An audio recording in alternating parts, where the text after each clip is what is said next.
Hello there guys and welcome back to 100% Chelsea for my preview of the Brighton Hove Albion versus Chelsea game taking place tomorrow, well at lunchtime really, with the kickoff being at 12:30 PM, or is it AM? I always get those two mixed up, but you know what I'm saying, the early kickoff anyway. First of all, my apologies for the preview being up late. I obviously told you about that yesterday, that it was going to be up late because I obviously travelled to London today. I'm at Semi's house now, if you remember who Semi is.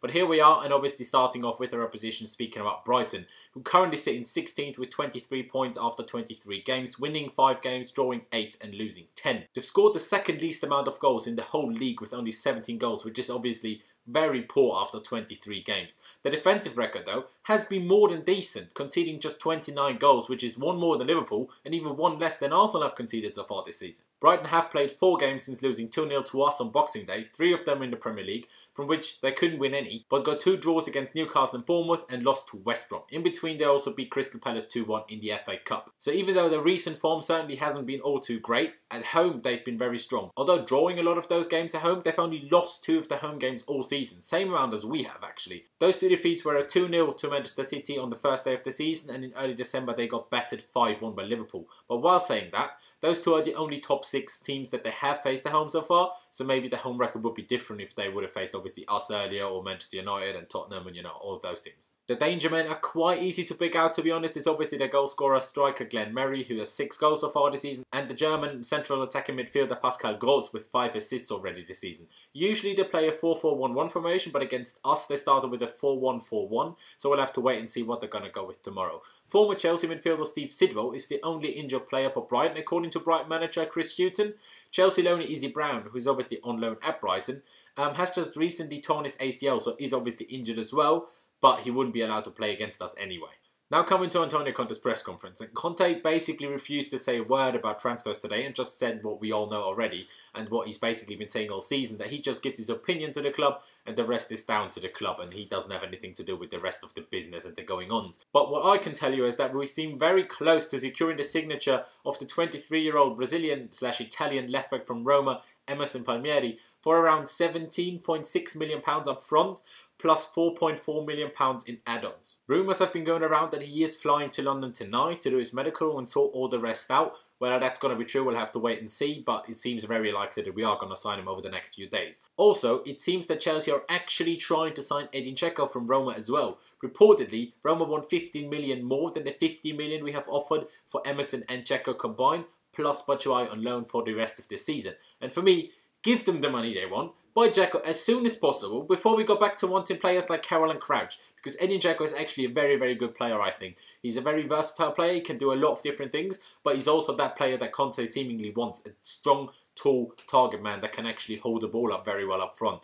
He can do that, but he's also very good in a lot of other aspects on the pitch, so if we have a chance of signing Dzeko, please do so. But continuing on with the press conference, Conte confirmed that Ross Barkley yesterday played 70 minutes in a friendly game against QPR behind closed doors and also scored a goal actually, and we won the game 3-2.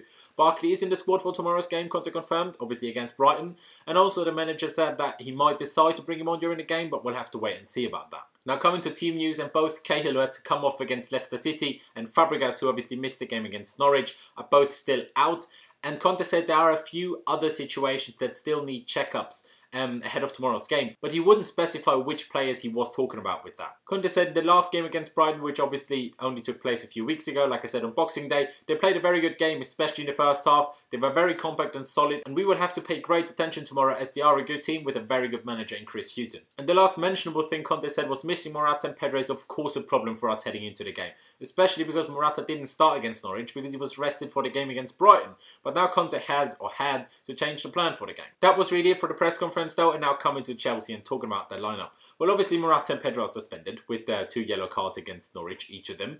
Cahill and Fabregas are injured, and Conte said some other players still need to be checked up on, but as I don't know who those are, I'm just going to go ahead assuming everyone else will be fit. And if I do that, there's not that many options Conte can really go for, I'd say.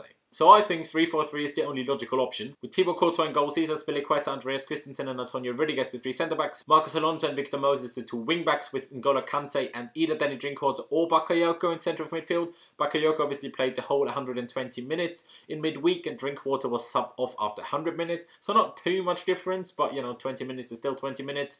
And then Hazard and Willian on the wings, with Batshuayi starting up front. I can't see us going 3-5-2, even away from home, if we only have Kante, Bakayoko and Drinkwater available. Like, I just can't see that happening without Fabregas. That 3-5-2 already isn't great, but without Fabregas in there, with no creativity, that just doesn't work, especially with Drinkwater and Bakayoko both playing 100 minutes or more on Wednesday. So I'd say, we need to start one and bring the other on during the game. It's probably what we're going to have to do. I mean, there are some other a bit more out there options, obviously. For example, playing a false 9 with Hazard up front. But, Pedro is suspended, so maybe play Victor Moses as a winger or Kennedy as a winger and start Zappacosta as the right wing back kind of thing. But that would be very out there, like I said, and I don't think Antonio Conte will go for that. So obviously Brighton only losing 2 games at home. Even if those 2 defeats came against the only 2 of the top 6 they've actually faced at home, and us really struggling to score and getting 5 draws in 90 minutes on the bounce, this game has a draw written all over it, like, let's be honest. But I'm going to be there tomorrow, obviously. That's why I'm here in England. So I'm going to be confident. You're going to have to be confident. And I'm going to say we're going to nick it. But we have to be in the front foot. The players are too low in confidence at the moment to score from the counter-attack, I think. To play direct, to score from half chances, I think our confidence just isn't, big enough at the moment to do that. So we need to go forward, put them under pressure, break them down, and take our bloody chances, for goodness gracious me. But I'm not going to go for an exciting score prediction. I'm going to go for a boring 1-0 win. But it's a win nonetheless. Hopefully a bigger win, though. We need goals, and we need to get the confidence back into the team. I am going to be there tomorrow. I'm very much looking forward to it. And as I'm at Semi's house right now, I'm going to give him a little plug now. So if you are at the game tomorrow, make sure you buy the CFC UK fanzines from Semi himself. He will be at the Brighton game as well. Make sure you buy them. It's only £1. Hurry up, or whatever he says. I can't even remember, to be honest. But just make sure you buy them off Semi when you see him tomorrow. But yeah, that's really it from me. Otherwise, leave me all of your thoughts down in the comment section below. On the whole transfer news, obviously Emerson, Palmieri and Edin Dzeko will possibly joining Chelsea. Like I said, Emerson, Palmieri looking very, very likely. Leave me your thoughts on that, your predicted lineups and score prediction for tomorrow. And obviously any other thoughts you have, leave all of that down in the comment section below. Leave a like if you did enjoy the video. Don't forget to check out my social media, which is Last1507 on both Instagram and Twitter. As you can see over here, I'd massively appreciate it if you could follow me there. I'm very close. I'm getting closer and closer to 1,000 followers on Twitter. So if you could follow me over there, that'd just be very much appreciated. Also, don't forget to subscribe to 100% Chelsea. Just click that button up there and you can subscribe if you haven't already. We would like to hit 50,000 subscribers by the end of the month. We know it will be very tough, but if you could help us reach that, we'd massively appreciate that. So thank you guys for watching. Again, very much looking forward to the game. And I'll see you next time.